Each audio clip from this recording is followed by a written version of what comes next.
Miyamoto Musashi's Final Iron Gate and the Unmoved Heart.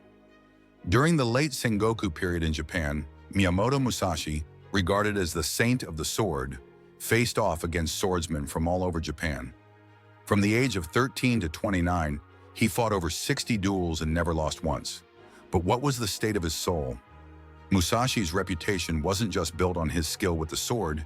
His writings, particularly the Book of Five Rings and his 39 precepts, also reveal the depth of his thinking, his rich philosophical realm, and vast knowledge. He truly embodied the title of master and used swordsmanship to understand the way of the world. His writings and actions were filled with profound wisdom about life and governance. Musashi once described the heart of his swordsmanship with the following metaphor: the clear, tranquil waters of a jade pond, reflecting like a brilliant mirror.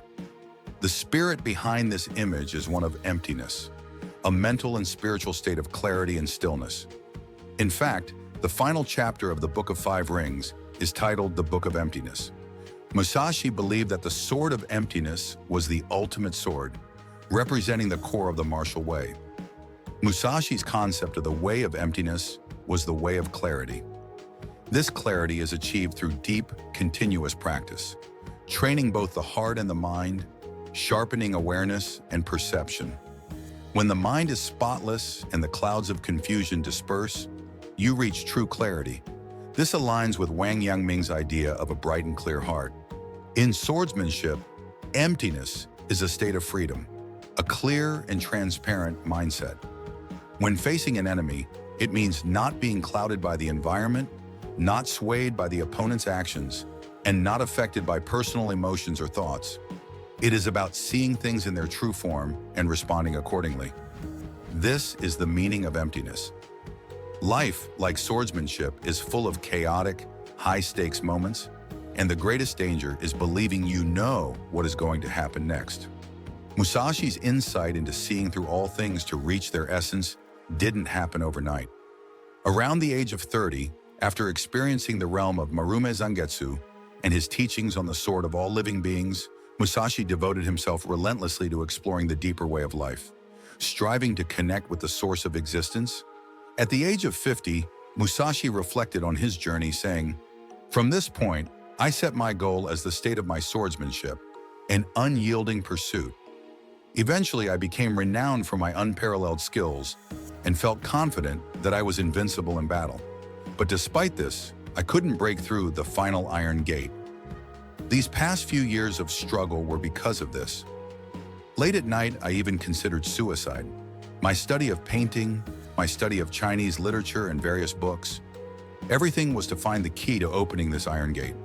Musashi's sword was a sword of exploration, aiming to unlock the mysteries of life. The foundation of all laws lies in the rock-solid body, the embodiment of Wang Yangming's principle of the unmoved heart. So how can we remain as unmoved as a mountain? It's about maintaining an ordinary, peaceful heart." Musashi emphasized the value of waiting without impatience. This is no easy feat. When two opponents face each other with blades drawn, victory and defeat, life and death, hinge on a single moment. Both are waiting for the perfect opportunity, a moment when the opponent shows even the slightest weakness. Without a peaceful mind, it would be impossible to grasp that fleeting instant. The ordinary mind does not distinguish between waiting and not waiting, nor does it suffer the pain of anticipation or disappointment. Those who wait are in a passive position. Their situation is less than ideal. But those who are well-grounded, those who respond with an ordinary mind, can transform passivity into activity. More precisely, there is no distinction between the active and passive. This is the one path of non-duality of emptiness. The one path of non-duality and the clarity of an unmoved heart represent the final iron gate Musashi sought, his ultimate pursuit in life. In Buddhism, there's a profound concept known as the one path of non-duality, rooted in the teachings of dependent origination and emptiness.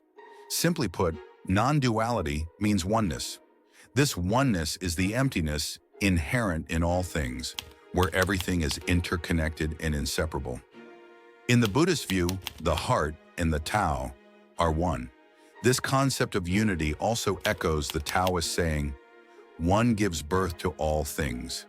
Intriguingly, this ancient wisdom aligns closely with modern theoretical physics. According to some theories, the entire universe emerged from a singularity at the Planck scale. Remarkably, this mirrors the idea that the universe is just the outward manifestation of a deeper, hidden order, a concept that could be described as the explicated order emerging from the implicated order of that singularity. So, what does the one path of non-duality truly mean for us? On a practical level, it urges us to look beyond the dualities that shape our thinking, right and wrong, good and bad, male and female. In our everyday lives, we're often caught in these opposing forces. Yet this teaching encourages us to transcend these dualities and seek a higher, more unified truth, one that surpasses the apparent divisions in the world. This higher unified truth is the Tao of nothingness or emptiness. It's not about own or not own, being there or not being there. It is about nothingness, but not nothing. This mirrors a fascinating parallel with modern physics, where quantum particles exist in a state of superposition, simultaneously being one and zero. Similarly, it's not about being there or not being there. It's about nothingness, but not nothing. By embracing the Tao of nothingness or emptiness, derived from the one path of non-duality, as taught by Taoism and Zen Buddhism, we can free ourselves from being trapped in routine emotions or troubles.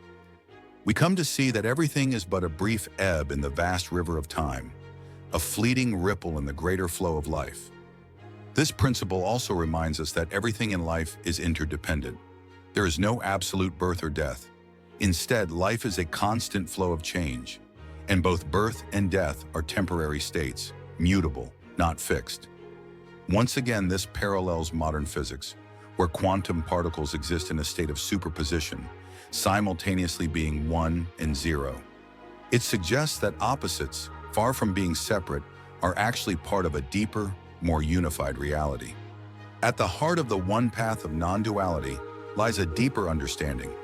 All things are connected, and by seeing the world in this way, we can transcend dualistic thinking and find a deeper peace and wisdom.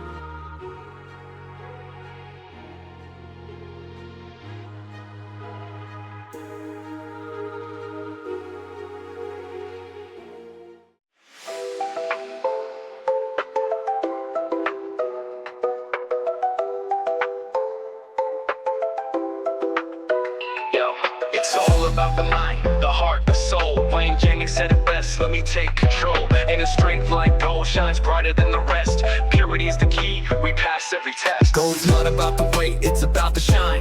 PhD might have the mask, but not the mind. A village girl with the heart, 99% gold. She's the one who stands tall, never breaks, never folds. Wayne Jennings said check the purity, not the size. That's the inner work, it's the spirit that never dies. In the darkness find the light, that's the path to clarity. Not about the fame, it's the soul's prosperity. You gotta raise your mind, elevate your view. See the world from the fourth and the fifth dimension too. Let go of the ego, let the heart unfold. You're pure gold, you're pure gold. Einstein thought he had it all, but gravity and light couldn't find a link, couldn't get it right. Became Kaluza, sent out another dimension. Now the universe makes sense, it's the new intentions. Like Buddhism's way, the sudden insight. Add one more view, now you see the light. It's the no self, the state of balance and peace, where the mind's at ease and all your troubles cease. You gotta raise your mind, elevate your view. See the world from the fourth and the fifth dimension too. Let go of the ego, let the heart unfold. You're pure gold, you're pure gold. The purest heart, more valuable than flesh. Materials, nothing, it's the soul we protect. You see through the haze, the ego fades. A bright heart's the power, and that's how we're made. Yang taught us, don't just chase the crown. It's the inner light, that's where you're found. In the failures, find your strength. In the dark, find the glow. The heart's the treasure, let it flow, let it show. Zen said it too, the Buddha's within. Awaken the truth, let the journey begin. No need for more, the answer's already there. Look within, find peace, take a breath, you're aware. You gotta raise your mind, elevate your view. See the world from the fourth and the fifth dimension too. Let go of the ego, let the heart unfold. You're pure gold, you're pure gold. Gold's not in the weight, it's in the light. It's the shine that's unseen deep in the night. So keep your heart pure, keep your soul strong. The power's in you all along, all along.